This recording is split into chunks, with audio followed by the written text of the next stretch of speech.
Patrick's Day, we've pulled out all the stops to get a great guest. It has been a tough 6 months for a number of reasons for Mikey Graham from Boyzone, but I'm pleased to be able to welcome him as a guest. How are you, Mikey? Not too bad. How are you? Yeah, I'm very well. Derby. Very well indeed. How's the weather up there? Hey, do you know, spring is sprung here, my friend. It's sprung. Beautiful. There's buds on the trees, is there? Yeah.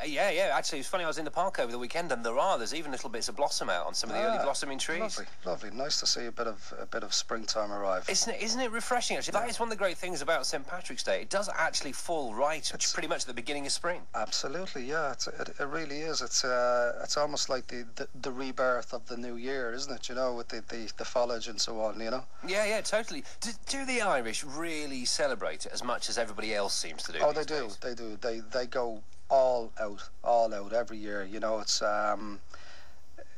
just a magnificent celebration, cultural celebration, really, you know. And the wonderful thing about it is it's open to everybody to join in, no matter who you are or where you're from or what you are, you know.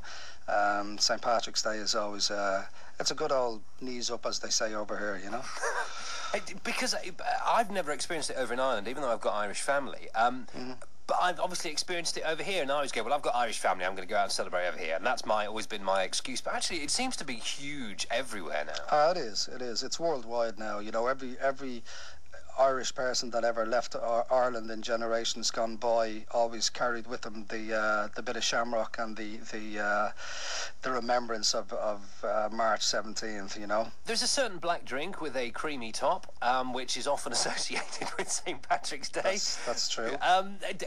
Again, do people really drink that? Is that the drink of choice for St. Patrick's Day? It seems to be, yeah. I mean, I love it myself now, you know, but it's an acquired taste. You know, it's an acquired taste. It takes a bit of time to get used to it. So a lot of the people who, well, particularly the ladies now who would come to Ireland for St. Patrick's Day, they would try it. You know, they'd probably put a little drop of blackcurrant in there just to kind of sweeten it up a little bit. You know, but it's a heavy kind of drink as well, so they wouldn't get through too many pints of it. You know. You must have done a score of St. Patrick's Day gigs with Boyzone. Over the years. Yeah, we have. We've done quite a lot through the years, all right. Yeah, it's been magnificent. I mean, the fun that we've had all around Ireland. I mean, I've got to tell you, I mean, I know I would be biased about it, but Ireland really is a magnificent little country, and for people who haven't been there yet, I'd strongly advise that they you know, block out everything in their schedule and go over for a week or two just to travel all around from north to south, because it's amazing, whether it's St. Patrick's Day or St. Patrick's Week. It doesn't really matter what time of the year. It's a great place to go to and come back with lots of pleasant stories, you know. And that's the funny thing, actually, because and again, I know, because Dublin so often is people's first impression of Ireland, and quite often people's only impression of Ireland. And Dublin's a great city, but it's a big city. But actually, there's so much more. Like, you know, my family live down towards Cork, and then there's the whole ring of Kerry, and then there's all the stuff in the northwest. Yeah, there is so much to do. Like you say, from, you know, Cork is a magnificent place, and Kerry, and you have what they call Kerry is known as the Kingdom, because it's absolutely beautiful. All the mountainous ranges and so on, and you've got the trip that they call the Ring of Kerry, which is fantastic to do. You've also got there's a resident dolphin called what's he called now again? Fungi.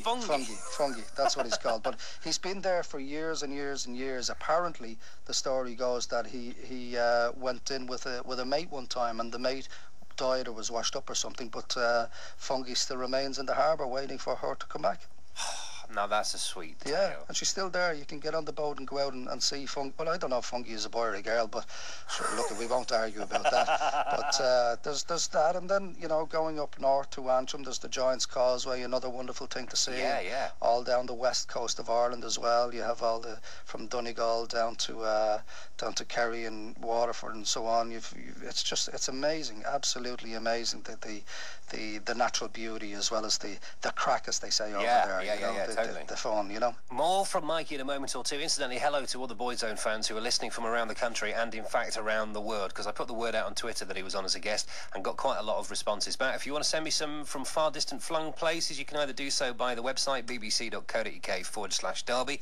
I'm Ed George, by the way, or you can send one via Twitter. BBC Ed G is my profile on there.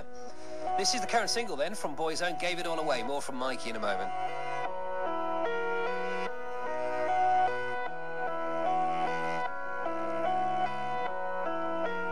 I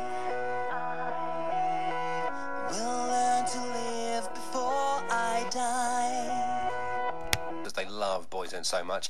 Back to Mikey then, today's guest. He left Dancing on Ice a couple of weekends back. I asked him if it was a good crack and if he'd thawed out yet. Well, the only crack I was getting on that was breaking my bones, getting cracked bones. Have I managed to thaw out?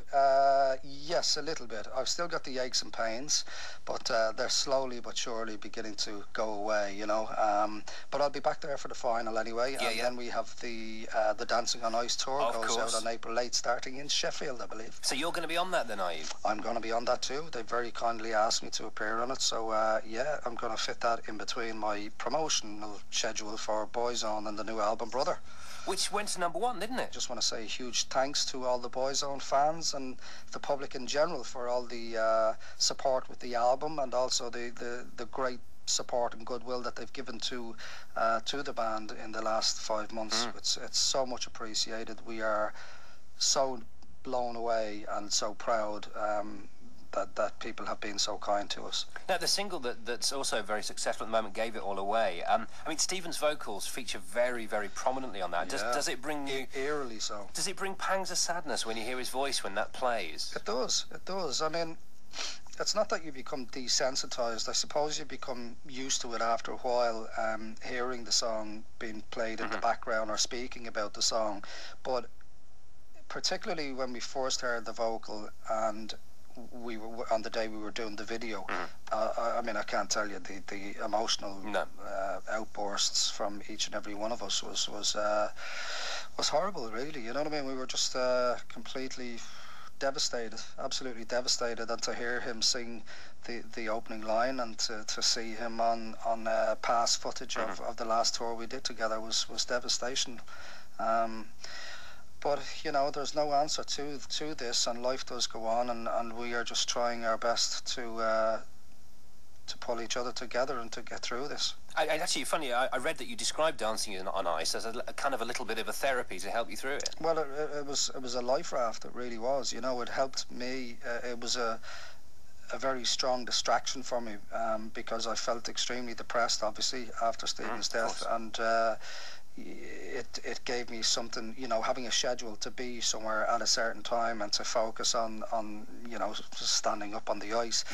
It used up a lot of the hours in my day, which helped me to maybe it's the wrong word, to ignore really what was going on, but it helped me, you know. But slowly and little bit by little bit, I and the rest of the band, we deal with the emotions that we have to concerning all this, and the therapy really is when we're together, you know. Yeah, of course. Because only we know how we feel about all this, so we can fully relate to any down days that anybody is having, you know. I mean, as you say, the fans have been really great for you, and well, I mean, they've always been great for Boyzone anyway, hence the success. Yeah. And I mean, they obviously will want to see you out on tour because they will want to see you and show their support for you when you do that. Yeah. Is that possible, or? Well, we hadn't got any plans to go out on tour because, well, we just wanted to see how the album did for us. That's all we were concentrated on, really. But now that the album has done so well, I'm sure that we'll certainly be talking about it and see what may come of that. I have one final question for you, because we're talking about St Patrick's Day. Another very prominent Irishman is Mr. Louis Walsh. He's the guy who put your band together, obviously. He gets a hard time in the press and on X Factor. Louis, well, Louis is well able to handle himself, though, you know. Absolutely. He's well able to say whatever he has to say and whatever is on his mind. He's very good at what he does, and he adds a tremendous colourful little Irish kind of thing to X Factor, I think, you know. Yeah, no, I wondered if he wasn't as bad as everyone kind of made out. Do you know what I mean? Oh no, he's not bad at all. There's not a bad bone in the man's body, but he has a job to do, and he does it as best as he can, and he's good TV, let's face it. Yeah, I mean, totally. whether people love him or hate him, he's good TV, you know. Listen, I'd like to wish you all the best, for you and all the boys, actually, of course, for 2010. And yeah, thanks for chatting, Mikey. Thank you very much. So there we go, Mikey Graham on the show. Lovely bloke, really lovely bloke. And as I said before, you don't necessarily, or you haven't always heard so much from Mikey. It's sometimes been more Ronan or Stephen or whatever. Nice to hear him chatting as well, honestly.